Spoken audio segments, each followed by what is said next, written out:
Great. Hi. Morning, everybody. I'm Deborah Doherty. I'm the head of production at Windmill Lane in Dublin.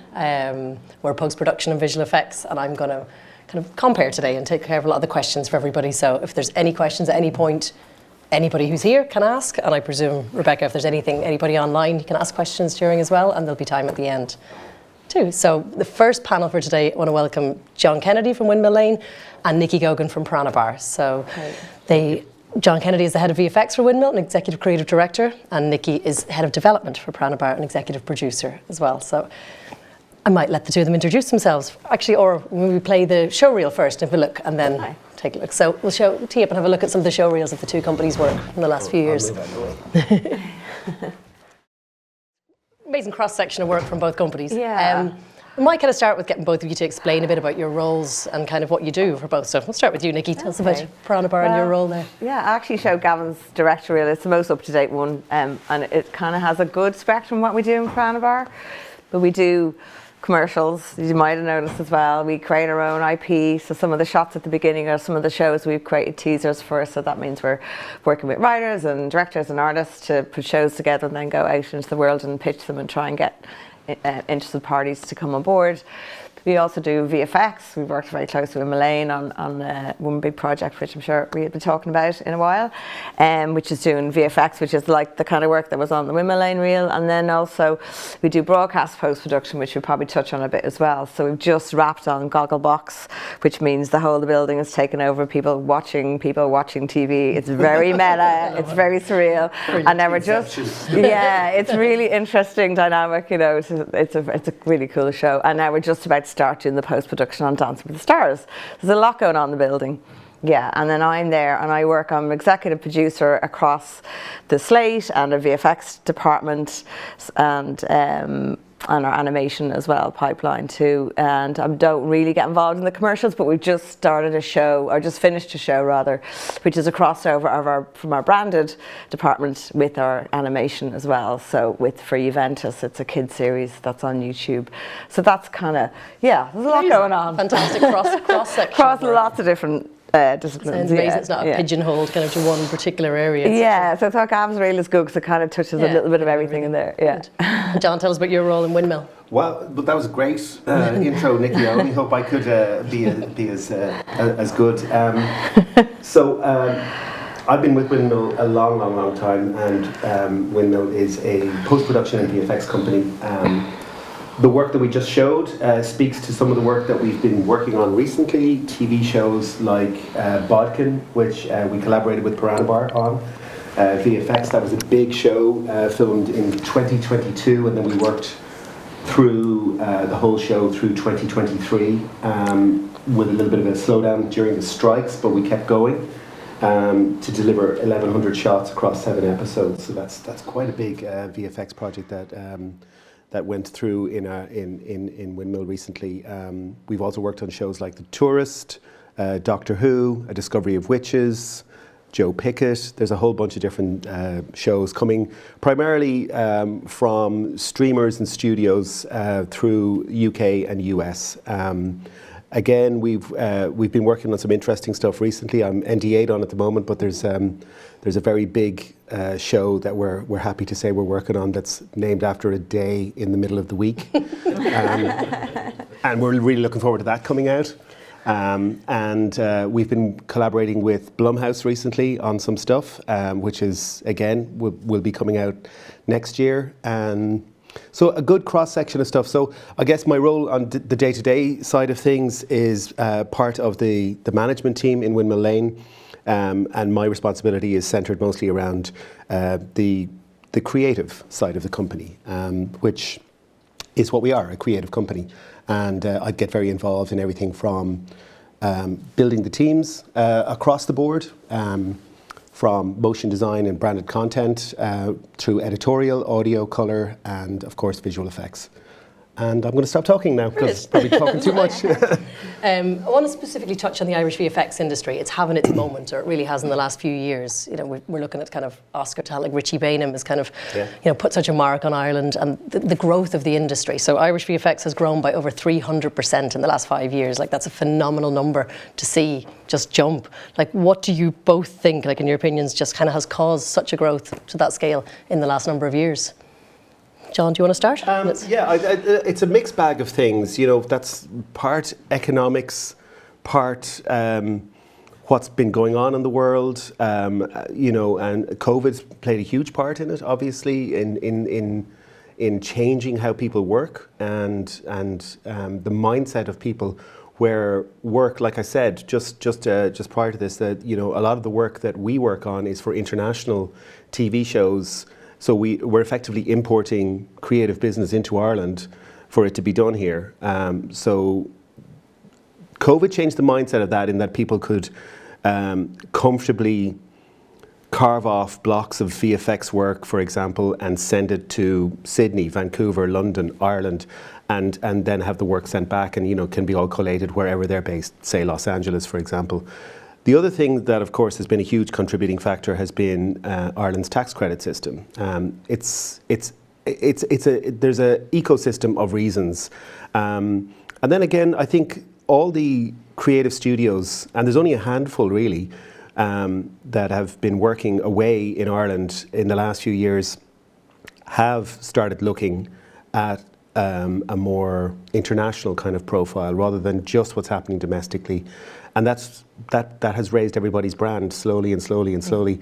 The other thing was, I guess, the streaming wars, if that's what you want to call them, with the amount of content that was created once the streamers started competing with each other, and of course COVID expediting that again, that created such an amount of content. There was literally not enough artists in the world to do the work in 2022. It's cooled off, obviously, post strikes, post stock market scares, and a downturn in commissioning, you know, as the market corrects itself, which is what it does all the time. Right. So there's a whole myriad bunch of reasons, but again, you found something similar. Ireland's star is on the rise for sure. Yeah.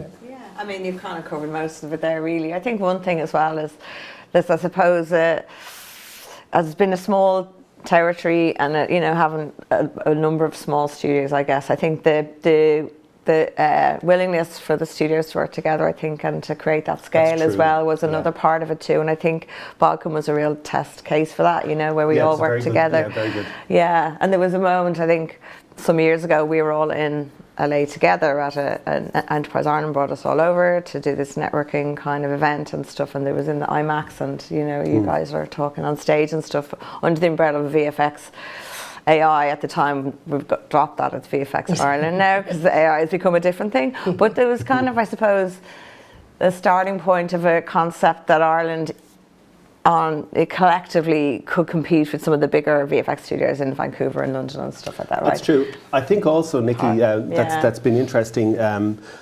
Ireland creatively has always punched above its weight. It's always been an amazing, and we've always been a great exporter of people and talent, and our creativity and our storytelling goes back thousands of years, literally, in various media of sorts. But I think in more recent years, the success of the Irish animation industry since, say, the mid-90s or early 2000s, and then the success of the development of Irish production crews, again, supported by Screen Ireland, Enterprise Ireland, government bodies that have all helped promote this. Northern Ireland Screen, exactly. The growth and depth that's happened in the animation and production side of things, I think VFX is now poised to emulate the same and to you know, to follow its own path in growth. Yeah, and I think it's interesting to talk about Irish people who've gone away, you know, in their maybe 20s or whatever, to go to LA to work and ended up with kind of these top jobs like Richie mentioned, and then obviously Laura Livingston is one of the main players in Netflix across VFX, and then them looking back to Ireland, seeing the talent, having those connections, knowing people still who they're friends with, obviously from when before they left, who they were in college with, we were chatting on the way up the road, like just them then looking back and saying, wow, Ireland is a contender in this game. It seems like they want to see the Irish companies do well. Yeah, you know, so it's great. There's a lot of goodwill, I feel, when you do travel to the UK and the US, which are our primary sources of commissioning, I guess. Not to detract from what's going on in Ireland. I think that's growing and booming, and it's very interesting. And I mean, look at the success. 14 Oscar nominations last year out of Ireland. Like that's fantastic for a tiny country. So I think, you know, being part of that is amazing. Just speaking of talent coming home, and we're probably jumping ahead of some of the questions here. We had a great addition to our team, even for example, and this happens across the board. A guy called Stephen Pepper, a very highly respected VFX veteran, who was VFX supervisor on the Iron Man movies, on Elysium and District 9. He came and joined us a couple of years ago, moved home with his family back to Ireland, having done exactly what you described, that great career abroad, getting exposed to. Do you both think kind of that remote working has helped that? Has that given somebody an option to say? I have mixed opinions on that. So that's, you know, I know it's what we're here to talk a lot about today is kind of how remote, you know, the remote setup sort of helps and things, but has it's brought people home. It's definitely shrank the world and I think allowed those. That's a real plus. Allowed, as I say, even people to consider Ireland, which would have been a very small outlier in the VFX world, let's say. I mean, there's you guys on screen scene, you know, and then, you know, making noise and the next start, you know, as well, kind of the big jobs. But like, I think that's interesting. I mean, the whole video conferencing, even back to Skype, was like, oh my God, I can, because I co-edited my first film remotely. My creative partner was in New York, you know what I mean? How many years ago was that? In 2008. You know, like, so we did it all over Skype and emailing Final Cut Pro projects back and forth every night, and he was in New York, so I'd look at stuff he did and I was, you know what I mean? And it was amazing, and we were like, and that's all pre-COVID. This is amazing, you know, so. Yeah, that's been around a while, those workflows. It hasn't been unusual. I mean, it was the novelty has definitely worn off. It's a different thing. Like I said, I definitely have mixed opinions. There's two sides of it. So there's a remote working of your clients can be in another country, but there's remote working where your teams of people can be in other parts of Ireland. They can be in other parts of, you know, Europe or the UK. Like, you know, how do you find that's helped? Has that helped grow the industry in VFX right now in Ireland? Yes and no. It's certainly. I mean, having access to international talent. Is brilliant to be able to collaborate and create and have fantastic world-class output. Obviously, geographically, you don't necessarily have all that talent here in Ireland. So, yes and no. It's and with talent working from, say, overseas or even outside of the studio, there are different, and it's still can rub the wrong way on a project. Sometimes it works really, really well. I've worked with people who it's literally like Nicky sitting beside me here. It's literally like working with someone right beside you, and they're remote. Some people really took to that, and then there's other people that there's an inaccessibility to. There's so much that goes on creatively that happens by being collective. That kind of hive mind thing that can happen. That can be isolating, and I think young artists are struggling with that, I feel, or missing out on something. Now look, there's a lot of pros, there's a lot of cons. Some projects work really, really well that way, and some don't. Like, do you find it's easy to maintain that like team cohesion kind of if you've got... Yeah, that's interesting though, because I think we're kind of on the same page. Obviously during COVID it was incredible to be able to keep the lights on, you know, and keep the show on the road, you know. Two things about that in terms of the animation and VFX aspect of things. They work very well remotely, but our offline editors, you know, the people who do Gogglebox and Dancing Stars and that, they literally only worked from home for like a few weeks, and it was an absolute disaster. It didn't work, so they all came back into the studio, and it was very difficult, and they were all isolating and in their own little studios. And even though they were in their own rooms and stuff, they kind of were in the building, and they needed that they needed to be in the building. They just needed to be with the directors and producers of the TV shows. They needed to be in the room with them to kind of get that beautiful alchemy and creative juices flowing when you're editing something with somebody. And that worked well, for them, they had to come back.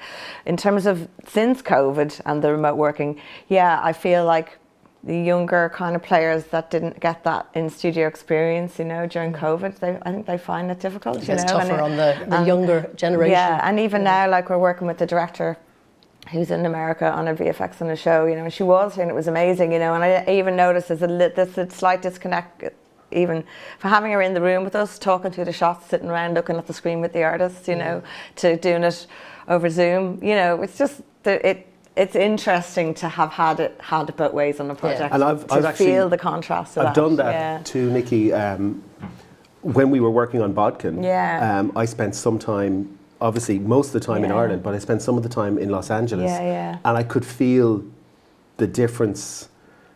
Obviously the time difference is a thing that can work both for and against you, but the immediacy of communication and that sense of isolation, of being able to give feedback on your dailies and you're doing your rounds, and you just want to get the team in front of you, and there's a formality as well, I think.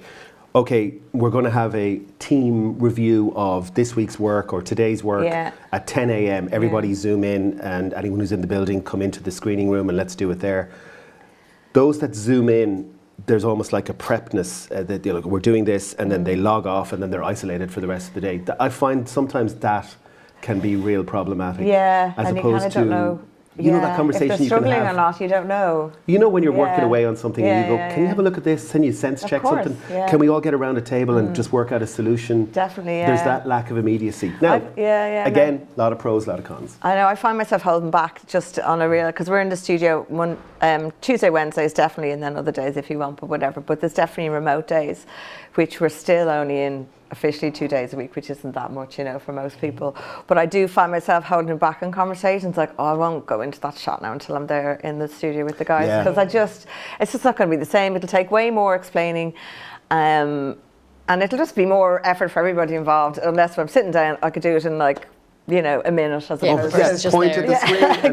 I meant that way. I meant the pixel. You know, exactly. Yeah, you can't really. But there's so much more to communication. I've often thought this as well. There's so much more to communication, and not to be taking from it, because I think there's a lot of pros. I do work from home occasionally as well. But I love work from home. That you know, there's body language and nuance and all that secondary stuff. About the tone, kind of. Exactly, that gets missed. Yeah, and something that's interesting, just in terms of it's come up in a few kind of conferences I've met, just in terms of neurodiversity in amongst people who are attracted to this industry, particularly animation, VFX and stuff. And I find the communication with, staff that are on, have a neurodiverse kind of, personalities or whatever. And it can be a much more fulfilling communication relationship in person, I think. That's a great point. Because that is something I've definitely noticed, that's kind of, because communication can be difficult for some people, and then in person it just has to be there and get stuck in. Does that answer your question? It does. We've gone around the house a little bit, but yeah, absolutely. We've touched upon Bodkin, which was Barack and Michelle Obama's first scripted show that they did. So 7 1-hours went out on Netflix to rave reviews this year. You both worked on that. So both companies, along with Outer Limits as well, worked on VFX. So do you want to talk a little bit about that show as to, how it came into Ireland, how you collaborated together, remotely, and maybe some of we saw a lot of the shots on the reel there initially. Great. Talk about some of the work that went into it, and some of the craft, if anybody's interested. That was the show that, obviously they chose Ireland as the production, and then Netflix started putting out feelers as to trying to explore what they could get done VFX-wise. The post, for the most part, happened back in Los Angeles after shooting. But they were interested, particularly because Laura Livingston, who you mentioned earlier, who's a great champion for the Irish VFX industry and global VFX industry, who's one of the key VFX decision makers in Netflix Los Angeles, was quite keen to see and create an opportunity. It was her first full show with Netflix, actually. So she thought, well, here we go. Let's give it a go. Let's try and find a solution to bring this to Ireland. And we started talking, and we got awarded the job, long story short, and we knew as well that we weren't going to be a sole vendor. We wanted to keep the work within Ireland, and as Nicky touched on, the opportunity to scale with other partner companies and collaborate together is actually a much better solution than just saying, I want all the work for myself. And okay, well, if I don't have it, then it's going to go to Montreal or Sydney or somewhere else. So we could literally walk around the corner to each other's studios and start looking at the work and deciding how we're going to approach various briefs and problems. And you guys ended up doing maybe 400 shots or something like that. 400, yeah. Yeah, on the show. 100 first, I think, and then Yeah. it Just went well. grows And then as Which is each great sort of little, confidence, yeah, exactly, as confidence grew and as we kind of started working together, it was a very lovely, creative, collaborative process. And if I don't want to, Yeah. it's not a negative comment of any description, but I remember one of the producers using the phrase kind of when talking about it retrospectively, that it was a risk initially for them to bring this to Ireland. That's They right. found it That's right. a risk. And you sort of Yeah. went, it would Well, be the great VFX for Ireland the not to be producer, seen as a yes. risk. It would be Yeah. great to not see Ireland as a risk, that we're up there, you know, that we're at the races with Exactly. these other global companies. Again, the VFX producer on that was Lisa Marr, an Irish woman based in Los Angeles for most of her career.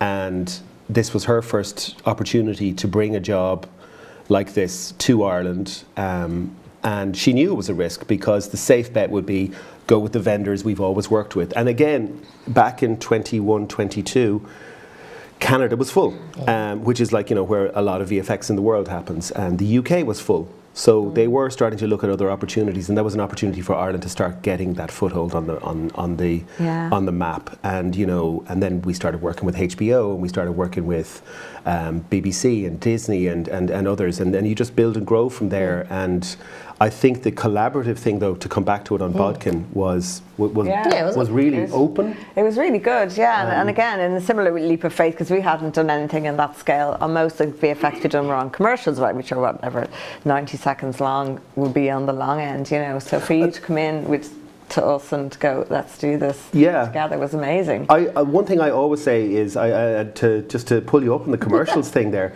I honestly know, if I'm hiring artists or putting a team together, I love to talk and work with people who've worked on commercials because you have to problem solve. So inventive. And you have to pivot so quickly. They also kind of know the client service side of things. Exactly. You kind of know they've dealt with clients face to face. They're solution oriented. Exactly, They're able to just get together and you know, say, you know, be able to kind of handle it from beginning to end. Whereas a larger, more institutionalized, scaled, big VFX company has kind of, well, that's that department, and that's because they have to work that way. But I think people that have come, like our studios, that have come from commercials, have that sort of can-doism. Absolutely, yeah. That's what I always say about Piranha Bar. Our artists are all generalists, you know, some of your students and stuff that are like, you kind of like, to work in Piranha Bar, you sort of need to be able to turn your hand to anything in a way, you know. And we did hire other people who were more nuke artists specifically for Bodkin and stuff, but there was always that kind of, the problem-solving, can-do kind of approach to stuff. You have to be a bit fearless, don't you, as well? Do you want to speak to, like we saw the eels and do you want to speak to some of the work that was in Bodkin that kind of... Yeah, well, we actually, on that reel, there was that was nice, going from end to end, like we literally went from the scripts, breaking down the scripts with Lisa and the Netflix team and the showrunners, fantastic showrunners on that show, and the Irish producers, all really, everyone's so supportive. And as we got into prep and shooting, we did a lot of on-set scanning. So, you know, locations like the little church, which was just a wreck of a ruin of an old sort of 7th century little wall, building up the roof and then going to another location that we shot for an interior and putting a roof on that as well. And those two locations, for example, that's just one little sidebar on it. They're like 200 miles apart from each other. But to be able to kind of use VFX to bridge the two locations to get you from exterior to interior, that was great fun. And again, getting right into the weeds of it on set and pulling the scanned assets up Burning to the boats, polished wasn't level. there? We burnt a boat. That boat was had a preservation order on it, and we weren't. The production bought the boat, but was then told you can't burn it, and so we ended up having We'll do that in VFX. to help that out in VFX. And you guys then, of course, were looking after so many other bits and pieces. I mean, God, it was like, you know, like if a costume designer goes, oh yeah, you know, why don't you just put a pair of like dark sunglasses on in your hair, right? no problem, like, you know, uncut to like post-production. Microphone. Every single shot where the character had these dark, she puts them on, I think, in this episode 2, and they're on her head then for the rest of the series, and literally every bloody light, every shadow, every crew member, you know, so we were like, this is called invisible VFX, because there's so much of it to do. There's like, a lot of that there's show, a lot, yeah, and it's really good fun, because you're like, oh wow, you just never would have thought of these things, you know, so every time this woman's in the shot with the sunglasses on her head, we had to paint out all that, so that kind of stuff, you know, we did a lot of that at the start, you know, bits of set that weren't meant to be there and stuff like that, and fixing, like, taking solar panels off roofs of houses. And the show like shot over like 7 months, and it all had to be set. Yeah, that's it all had to be set like in a 1 week or 2 week period. Yeah, so we there did was a lot of flowers to make not coloured anymore, you know. So it's like, but it's really all. I fucking loved it. I have to say. It was, really good. it was great great. crack. Yeah. And then so we're kind of getting all these shots done, and you know, we were on this great learning curve and stuff to do something of this many shots and stuff. And then it was great because we started delivering all our invisible VFX stuff for the first month or so, and then we started getting more creative shots, and you guys gained confidence in what we could do, you know. And it's like, okay, well, let's do this really cool effect where he's like thinking in the past and this prism, and there's just all this really beautiful, like much more creative stuff, much more like kind of, I guess, like stuff on the reel, you know, which you're kind of getting your artists excited about and stuff. But the whole thing was great, I have to say. Amazing. It was really, it was. Yeah, for any of you who might be thinking of a VFX career, 90% of it will be painting out pimples, and 10% you might get something for your show reel. At one point when the actress fell and had a big cut in his head, so poor chap, so we'd kind of then for the second half of the series we'd kind of get rid of this big gash on his head, God love him, like. I forgot about that. He sewed it on, but like, I was like, geez, that, because when I saw the shot I was like, oh, that's really good makeup. They're like, no, you got to get rid of that. I was the eels, you mentioned the eels as well. The eels, there was two eels were a big, I don't know if anyone's seen the show, but the eels were a big part of the show. And there's one nightmare sequence where our main character is haunted guiltily for a death that she feels responsible for, and she has a nightmare where the guy who died is hanging in the stairwell, and he opens his mouth and all these eels spew out of his mouth. And even there, you know, from what we shot to what made it to the final cut, the showrunners were like, yeah, there's going to be baby eels. It's going to just be like mostly water. And then it just turned into like full grown 3 foot long gross eels. And, you know, and again, a lot of on-set stuff captured. You know, we did a facial scan of the actor so we could stretch his face and you said that you're talking a lot about the technology aspect of VFX. So kind of, do you see any new technologies, you know, that are helping with the process now that maybe weren't there 5 years ago or 10 years ago, or that maybe speaks to that remote world that if somebody's working, you know? Yeah, I mean, you know, the old, can I say the AI Go for word? it, So let's see what just in terms of, I mean, okay, it's not really, it's machine learning, right? So, I mean, there's a lot of tools built in. So Nuke is one of the big software packages, right? That sort of people use as a kind of a cornerstone of VFX, and there's a lot of machine learning kind of tools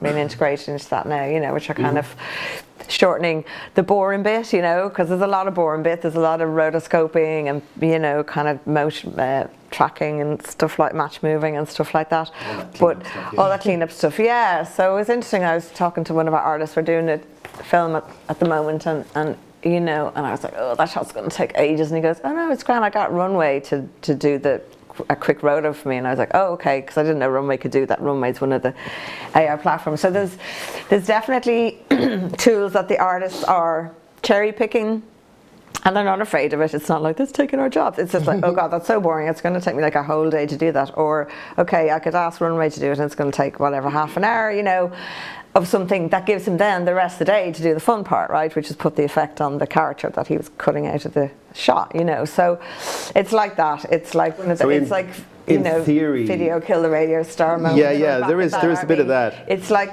cherry pick the bits, and it's the machine learning aspect.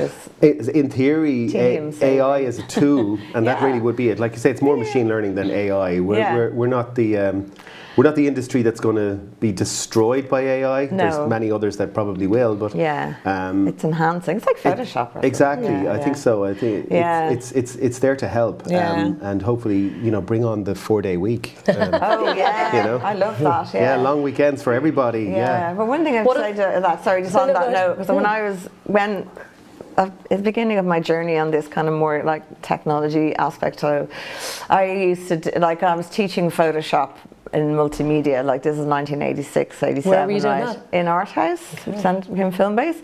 And one of the things I noticed that artists are really afraid of Photoshop, right? And they go, what are you talking about? Afraid of Photoshop? It's amazing, you know.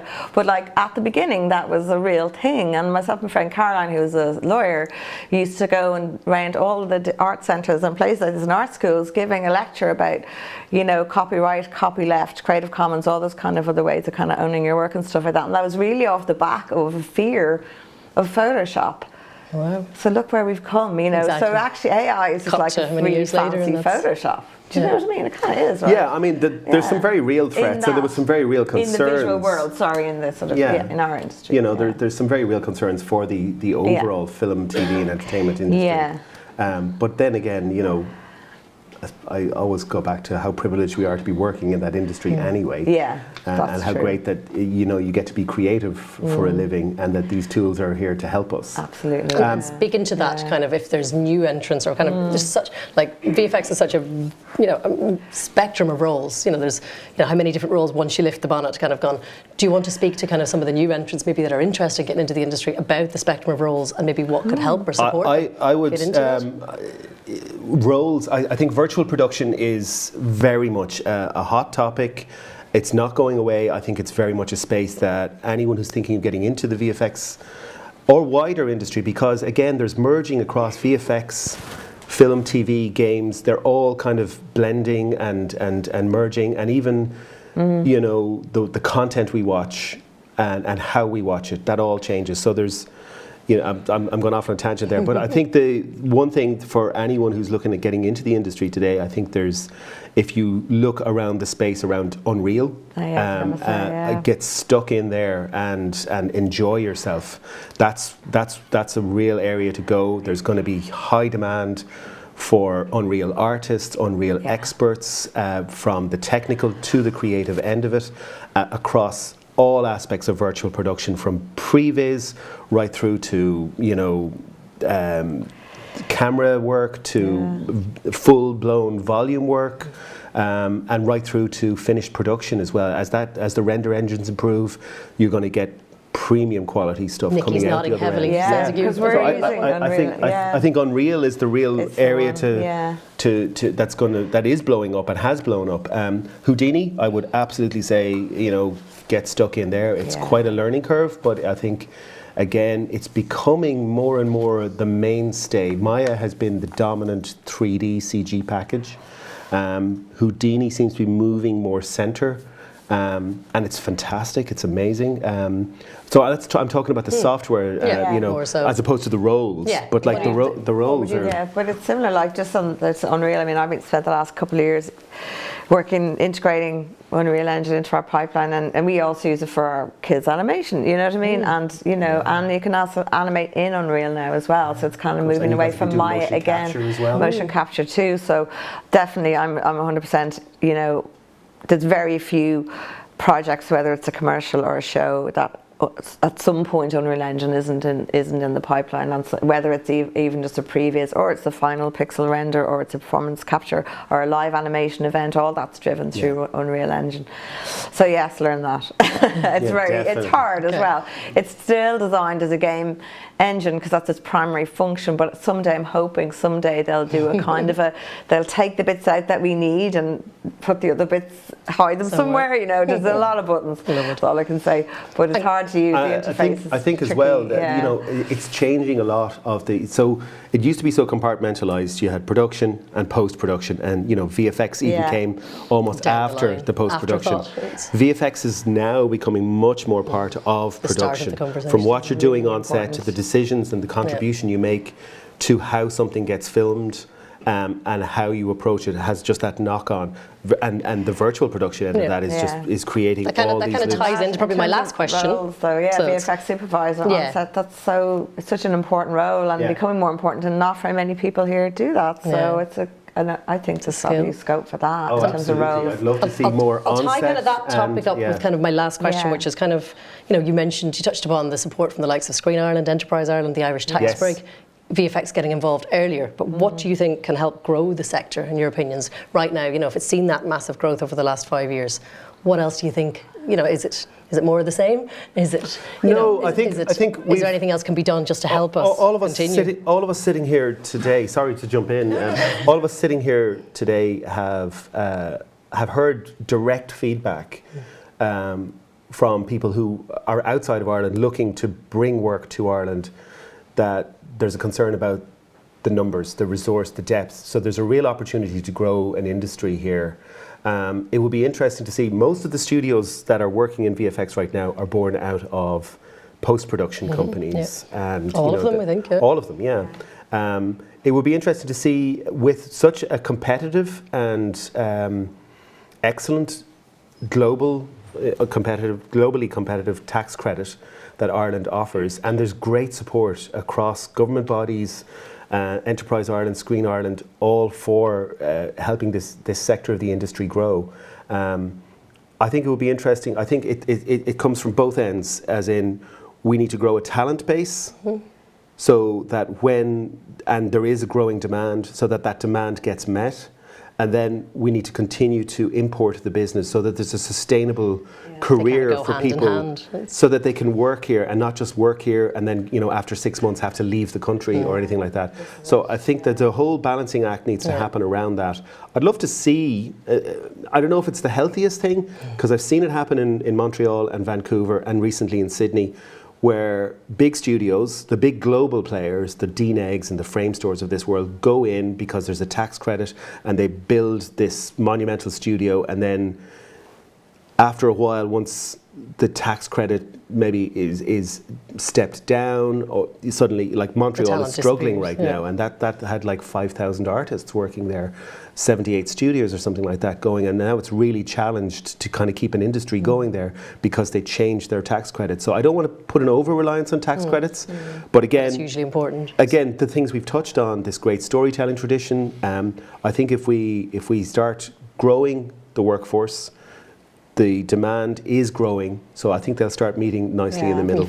Nicky? And we are, I suppose, we've launched the VFX Talent Academy, you know, which is like, you know, brilliant. The Animation Talent Academy is absolutely flying. I was at the Animation Ireland AGM there last week. The amount of stuff they're doing is brilliant. So hopefully the VFX Talent Academy will have as much of an impact, which is brilliant. Just be aware of that, which is a really incredible initiative that's also funded by the state organisations, which you mentioned. Yes, I think that in hand with what John is saying, for people who are coming up even from school age, you know, realising there's a path and a career path in VFX is really important. It's not just about being good at drawing, you know, there's a whole technical side of it, there's a programming side of it, there's the development side of it as well, like, you know, if you're interested in kind of software and stuff like that as well. The crossover with games is huge as well, even the tools we're using. There's loads of pathways into VFX. It's not just about being good at art, and it's really important to say that, I think, and for people to understand that from school, like from whatever third year or something like that, just to, when you're making those decisions, if you've got younger brothers and sisters, you know what I mean, when you're making those decisions, but getting into schools and really starting to build that. We talked about this at Women in Film 2 years ago, getting into the schools at that young level and helping boys and girls see this as a kind of a really cool, as the animation industry have done so well to sort of, I guess, look at what they did and build on that. Can I ask, has anybody got any questions? We're starting to wrap up this panel talk.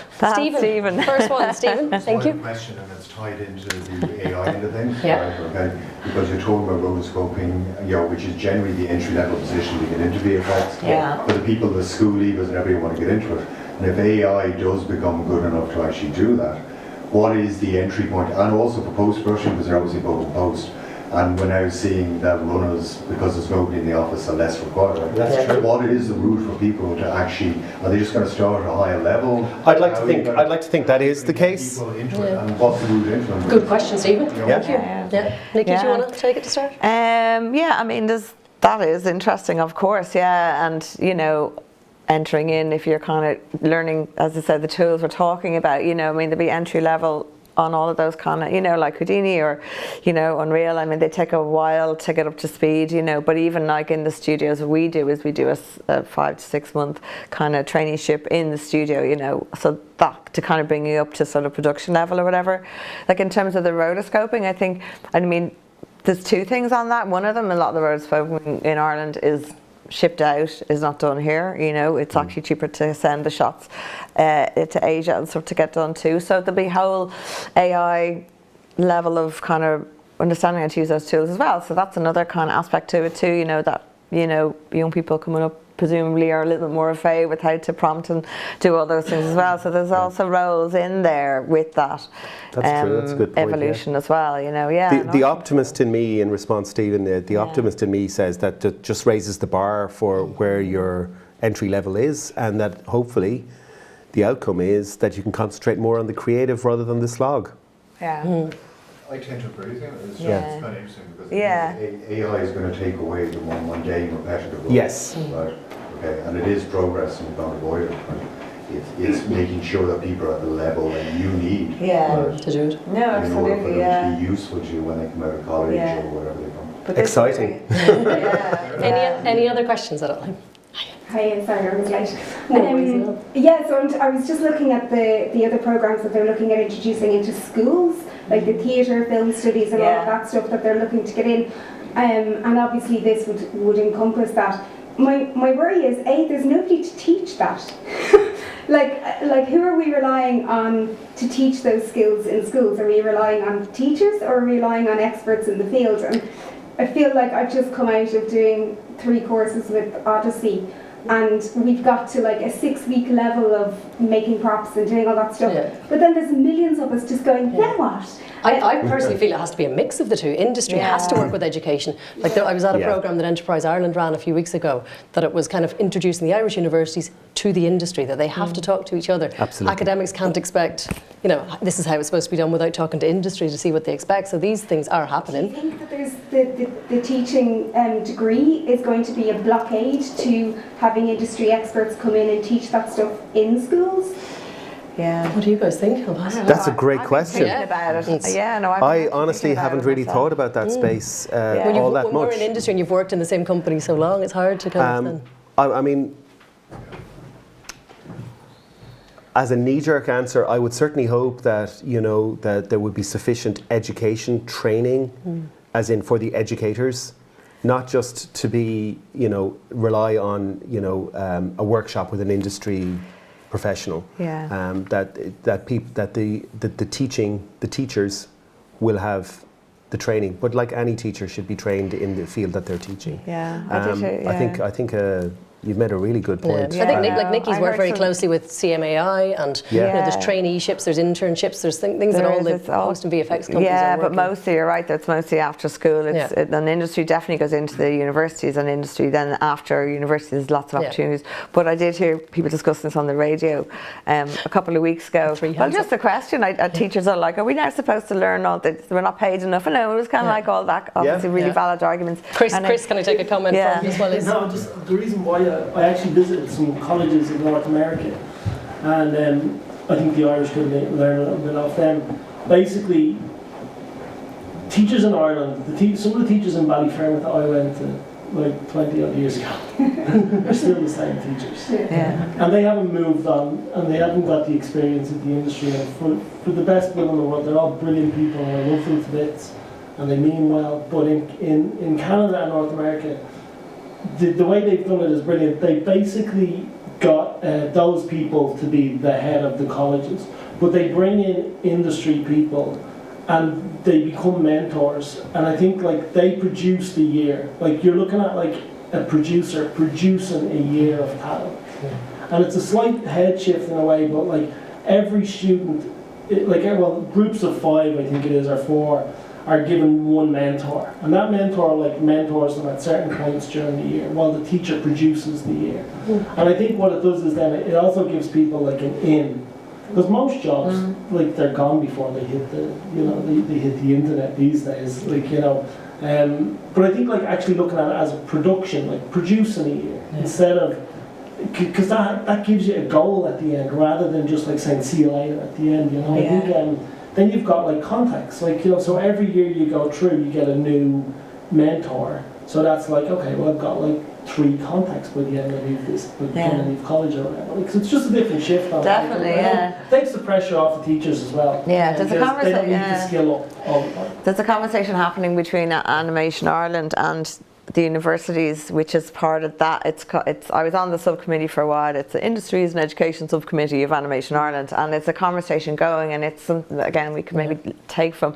And part of the conversation is to persuade the students to let their HODs, to let their highly skilled staff off the hook to go into the universities not to do a 1 hour lecture, because I've done loads of those, but to go in to teach a course, say for half a day a week for 6 weeks or whatever it is, and that's an active conversation. Whether God, I'd only teach people mistakes. Guys, we are going to have to wrap this one up, but there's going to be plenty of opportunity in between for conversations, for networking, for questions and answers, because I'm getting nodded at here in between, but we'll absolutely continue it on. Thank you, Deborah. Huge thank you to Nicky and to John for the VFX panel. Thank you very, very much. Really interesting. Thanks.